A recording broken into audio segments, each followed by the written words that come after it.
Nag-independent si Amy Marcos, pang-12 siya. Konti ng malaglag. You see? Pero dati si Amy Marcos kasama pa rin. Sana. Tumindi yung ugali ni Amy Marcos. Kaya muntika ng malaglag. Hindi na binanggit ng ating Pangulong Bongbong Marcos, alangan man. Tinitira na yung kanyang mga policy, isama pa. Kahit na kapatid. So tama po yung analysis ni Tito Sen. Nadadala kasi minsan sa mga propaganda, paulit-ulit na kasinungalingan. Ngayon nga mga kababayan, katatapos lang ng eleksyon, ang pinag-usapan na yung 2028 election. May mga pinalilitaw ng mga pangalan, yung mga dilawan. Mamaya i-share ko sa inyo po yung mga interviews. Pinafloat na nila yung mga pangalan ni Bam Aquino na pwede niyang tumakbong presidente. Gusto nilang pabalikin, possibly anyan si Leni Robredo, si Risa Ontiveros. Yan ngayon ang mga pinafloat. Pati si Raffy Tulfo.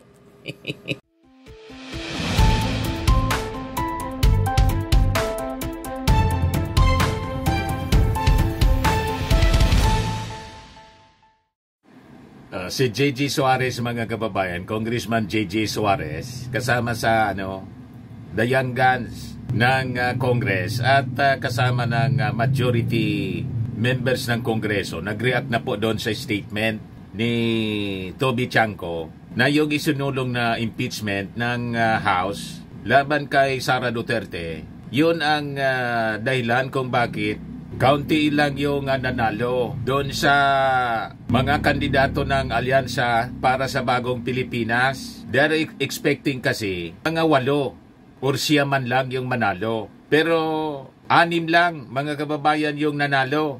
Nagkasisihan po at lumitaw yung mga possibilities na baka si Speaker Martin Romualdez po mapalitan bilang speaker. At lumitaw yung mga pangalan kasama po si Toby Chanco sa mga possible candidate for speaker. O ngayon, ibigay ko sa inyo yung mga latest na developments. Yung yung naging pahayag po ni Congressman J.J. Suarez. Ayan po.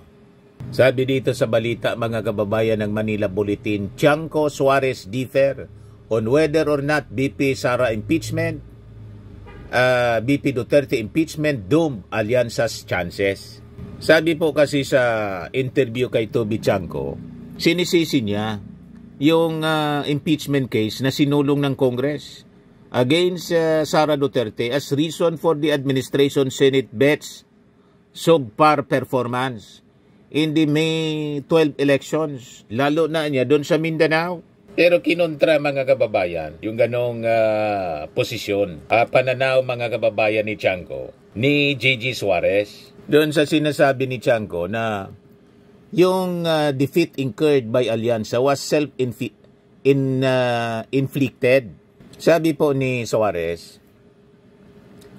while I'll do respect the opinions of Toby Chanco with regards to the matter, although I do not subscribe to it, but siyempre bilang isang campaign manager, siguro nakikita niya yung terrain. Mas naunawaan niya yun. Pero sabi po ni J.J. Suarez, unang-unaan niya kung titingnan po natin yung winning rate ng mga congressmen na pumirma sa impeachment. I think that was 86% niya. So iba po talaga dapat yung makaramdam kung mayroon man. Sila po talaga dapat yung makaramdam kung mayroon man, sabi ni J.J. Suarez. 86% panalo. At kahit doon sa Senado, mga kababayan, panalo pa rin po yung alyansa sa count ng mga nanalo. Sabihin pa yung number 1 po si Bongo, number 2 si Bam Aquino, number 3 si Bato de la Rosa, number 4 na lang si Erwin Tulfo, number 5 si Kiko o Pangilinan. Pero pag binilang mo yung mga nanalo from the alyansa, 6 pa rin yung panalo po. Kumbaga nasingita ng mga dilawan. Kasi kinampanya namin yung 2 dilawan, si Kiko Bam. Kaysa manalo, sana yung target natin si Camille. Tapos si Amy Marcos, kaya lang yung naapektuhan po, si Bong Revilla, si Abalos Binay, at saka si Manny Pacquiao. Pero okay pa rin mga kababayan. Ito yung sabi ni Tito Seno. Sabi niya po, in my perspective technically, it's 6-3 to 1. 6 sa alyansa, 3 sa PDP laban, 2 dilawan at 1 independent. So anong problema doon, mga kababayan, di ba? Majority pa rin. Unless ang tingin ninyo po, ang number 3 mas mataas na sa number 6. Kung ang 3 po, ang numero 3 mas mataas sa 6 sa pagbibilang. Hindi sa ranking, kundi sa pagbibilang. Kung yan po mga kababayan ang inyo ng pagkaintindi sa mathematics, ay talagang may problema. Napakasimple. Yan tama si Tito Sen. In my perspective, technically, it's 6-3 to 1. The Alyansa got the majority of 6. They were counting Camille as part of the Duterte group, but we never left her. She never left. And the Nacionalista Party was part of the Alyansa, never left. Even the last day of the campaign or the meeting, the Avance, we still have Camille there. So technically, even she's being endorsed by the other CAB, personalities from the other CAB, the fact is that she's part of the Alyansa. So it's 6-3 to 1. 3 niya sa Duterte group, 2 sa LP group, and Amy Marcos who stands alone. Nag-independent si Amy Marcos, pang-12 siya. Konti ng malaglag. You see? Pero dati si Amy Marcos kasama pa rin. Sana. Tumindi yung ugali ni Amy Marcos. Kaya muntikan ng malaglag. Hindi na binanggit ng ating Pangulong Bongbong Marcos, alangan man. Tinitira na yung kanyang mga policy, isama pa. Kahit na kapatid. So tama po yung analysis ni Tito Sen. Nadadala kasi minsan sa mga propaganda, paulit-ulit na kasinungalingan. Ngayon nga mga kababayan, katatapos lang ng eleksyon, ang pinag-usapan na yung 2028 election. May mga pinalilitaw ng mga pangalan, yung mga dilawan. Mamaya i-share ko sa inyo po yung mga interviews. Pina-float na nila yung mga pangalan ni Bam Aquino na pwede niyang tumakbong presidente. Gusto nilang pabalikin. Possibly yan si Leni Robredo, si Risa Ontiveros. Yan ngayon ang mga pina-float. Pati si Raffy Tulfo. Ayan sino sa kanila ang pwedeng lumaban kay Sara sa 2028? Ayan yan ang pang pinag-usapan. Philippine Star interview, Pink Power in 2025 polls. Duterte versus Pinks in 2028. Napaaga po yung discussion sa politika. Pino-float na nila yung mga possible candidates at pino-promote na nila yung pagbabalik ng Pink Power. Yung Pink Power po, ang bakit nanalo si Kiko Bam, kinampanya kasi namin na mga Marcos supporters. Kung hindi namin kinampanya po, hindi man lulusot si Kiko Bam. Yan ang katotohanan yan. Kaya may mga boto si Kiko Bam sa North. Kinampanya ng mga Marcos supporters para lang ipatalo sana si Camille pagkatapos si Amy Marcos. Di nabali si Kiko Bam para po lang sa impeachment. Yun lang yun. Kasi alam ng mga Marcos supporters na itong si Kiko Bam, sigurado ang boto na conviction sa kanilang paniwala, sa aming paniwala. O ngayon, nagmamalaki na tuloy. Gusto na nilang i-take yung opportunity na to na nakabalik yung dalawang kakamping, tatakbo na daw sa gusto nang patakbuhin sa pagka-presidente and vice-presidente. Sige lang, lahat naman po may karapatang mangarap. Di ba? Ngayon, balikan natin yung sabi ni J.J. Suarez. Suarez also denied Chanco's claim that some of his colleagues signed the complaint, yung impeachment po, in exchange for budget considerations. There's no truth to that allegation. There's no truth to that matter. No one was coerced. No one was asked to sign. Everybody signed the impeachment based on their own volition. Sabi po ni J.J. Suarez, the great majority of the Solons who signed on the for the impeachment of Duterte, Vice President Duterte's impeachment, actually won in the midterm polls. Kaya mali man na niya yung sinabi ni Chanco na napiktuan yung alyansa. 81% sa mga kandidato ng alyansa po nanalo. Nadala siguro sa mga propaganda ng mga DDS saka mga kakamping kasi kiniklaim nila yung victory. Panalo daw sila. Paano kayong nanalo? Tatlo man lang yung kandidato ninyong nanalo sa eleksyon. Sa mga congressmen, 103 members ng alyansa, kabilang sa alyansa, sa lakas CMD, nanalo po. Kahit sa Davao provinces, mga kababayan, Davao region, panalo yung alyansa. Nanalo lang sa Davao City yung mga Duterte. Kaya sabi dito, akala ng marami untouchable na forever ang Duterte name sa Davao region. Pero ngayong eleksyon, the people wrote a new story. At ang naging bastion ng mga Duterte, binawi ng taong bayan, ibinigay kay President Bongbong Marcos Jr.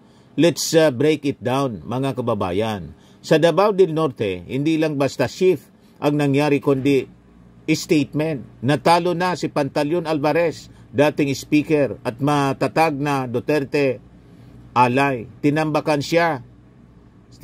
sila ni na Governor Edwin Hubahib at anak niyang si Clarice Hubahib, parehong tumakbo sa ilalim ng Partido Federal ng Pilipinas and ang partido ni PBBM.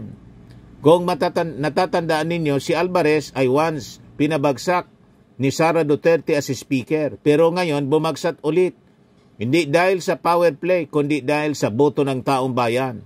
Sa congressional race, panalo si GM Lagdameo, PFP, kapatid ni SAP Anton Lagdameo. Dati silang tinutuligsa ng kampo ni Duterte, pero ngayon, nasa kanila na ang tiwala ng mga tao.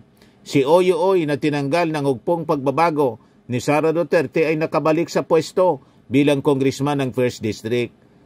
That says a lot, right? Sa Davao de Oro, Marcos aligned pa rin ang mga nanalo.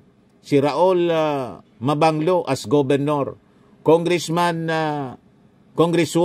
Maricar Zamora Mabanglo.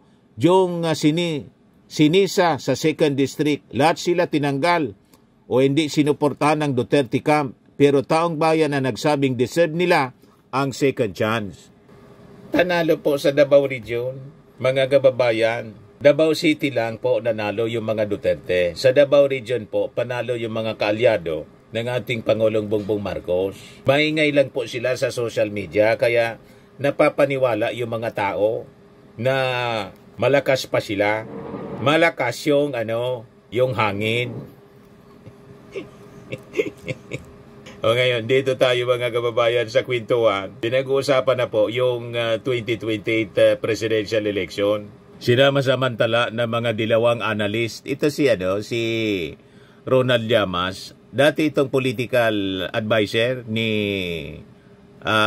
dating Pangulong Noynoy Aquino. So siyempre, ang mga analysis niya, laging pabor sa mga dilawan. Kasi gustong-gusto nila makabalik sa poder, siyempre, para fiesta time. Ganun lang yan, mga kababayan. Kaya ngayon pa lang po, pinopos nila si Bam Aquino, si Kiko Pangilinan, si Risa Ontiveros. Ayan po ang mga names na pinalilitaw nila para laging pinag-usapan. Ito, yung mga usapan po nila. Well, everyone was predicting na Alyansa will win big actually. Di ba? Ano nangyari? Machinery nung kakamping, ang nakita natin. di ba? Yes. Lahat ng survey nila. And well, apart from Bongo, of course, and well, Bato de la Rosa kept going up in the surveys. Pero consistent, di ba, Alyansa? Ano nun yan? In fact, they were saying, itong final days, baka magbuhos ng resources yung gobyerno. At lalong tataas yung mga... Anim yung panalo. Di ba? What happened kaya doon sa resources? 6-3, Yung machinery. 6-3-2-1. Panalo yung alyansa po. Machinery nung kakamping. Sa kanila lang mga kababayan, sinasabi nila humina. Gusto nilang sabihin po, lame duck na yung ating Pangulo. Paano nga naging lame duck yung ating Pangulo? 6 sa mga kandidato niya panalo. 3 lang PDP laban. 2 kakamping. 1 independent. Talaga kayo, hindi kayo marunong magkwenta. And 80% sa mga local candidates, gobernador, mayor, congressman, lahat party ng alyansa. So napakalakas mga kababayan ng alyansa ngayon. Malakas lang po sila sa kwentuhan sa social media. Kasi siyempre, binibuild nila yung kanilang puwersa. Lalo na yung mga dilawan. Yung pagkapanalo ni Kiko Bam kasi kinampanya ng mga Marcos supporters para sana matalo si Camille pagkatapos si Amy Marcos. Yun man lang yun. Magpasalamat na lang kayo sa mga Marcos supporters. Yan ang rason kung bakit kahit si Bam Aquino na nag-number 2, hindi siya makapaniwala kung bakit bigla siyang umakyat mula sa number 14 sa survey, naging number 2 ng manalo.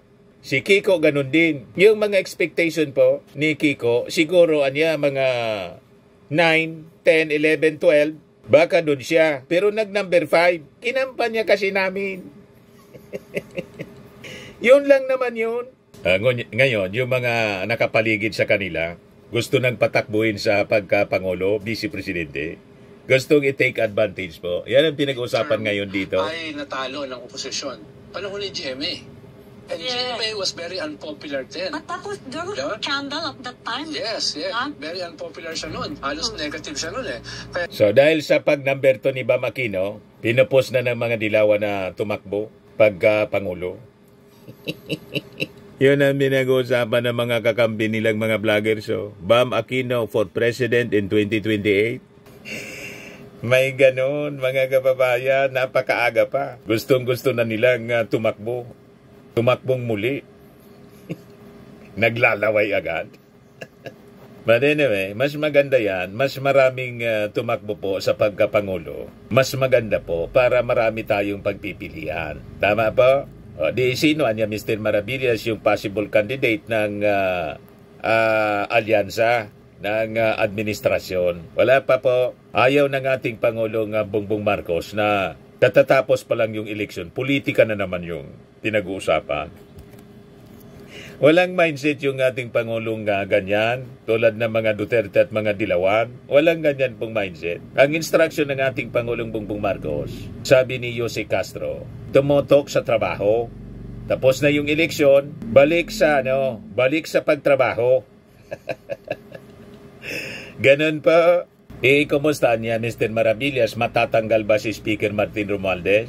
Malabo po, sabi ng 2 congressmen belonging to the majority. Ayan House leaders see no change in speakership in 20th Congress.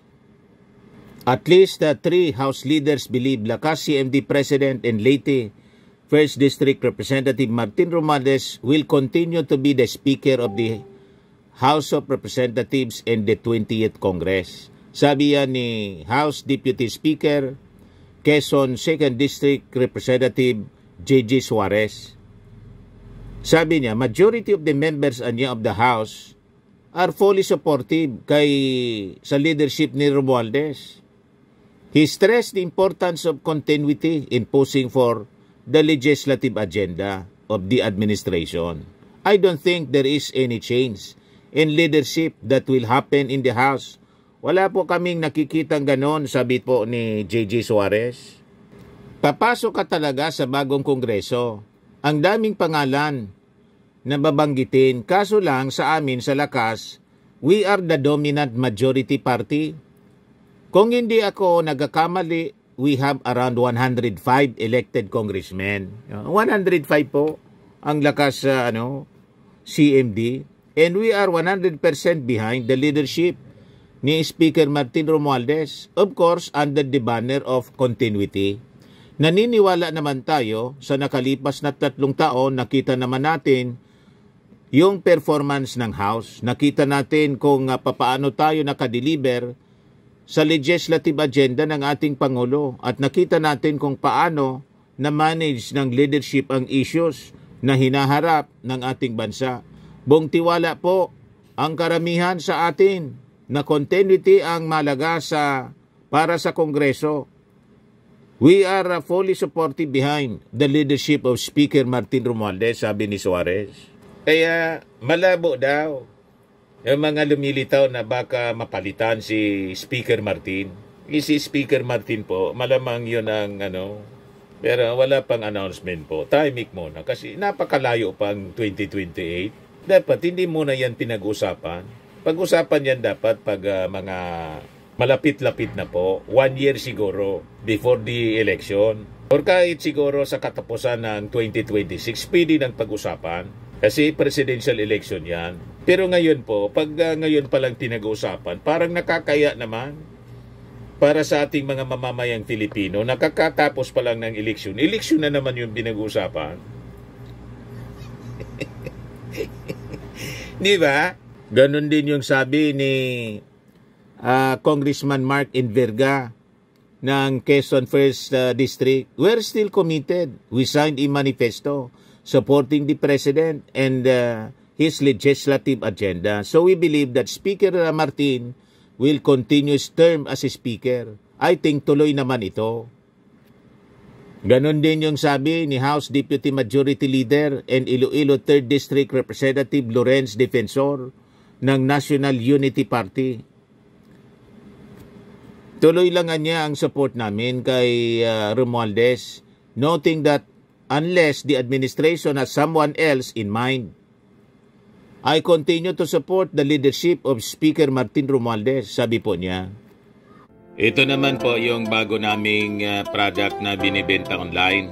Eye Glow Serum, whitening po siya. Tingnan ninyo yung epekto sa aking anak na architect before and now. Yung mga inquiries po ninyo, dumiretso na lang kayo sa kanyang Facebook account, Riz Maravillas.